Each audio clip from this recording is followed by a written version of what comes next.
याच मुलाखतीमध्ये ते दोघेही असं म्हणाले की भाजपचे लोक, हे मुख्यमंत्री, यांचे नेते,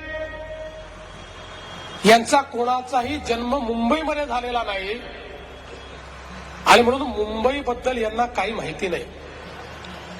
मुंबईच्या काय समस्या आहेत यांना माहिती नाही. मुंबईचा काय विकास केला पाहिजे हे यांना माहिती नाही. हे बाहेरून आलेले आहेत.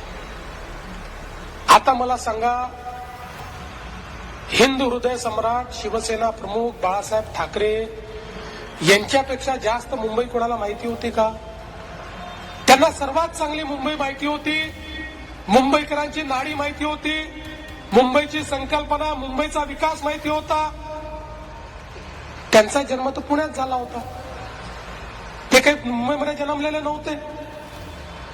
आणि त्याच वेळी जे म्हणतात आम्ही मुंबईत जन्मलो म्हणून मुंबईकरांच्या समस्या आम्हाला माहिती आहे, ते जन्मून जवान झाले, आता म्हातारे होऊ लागले, तरी मुंबईची एकही समस्या आजपर्यंत त्यांनी सोडवली नाही.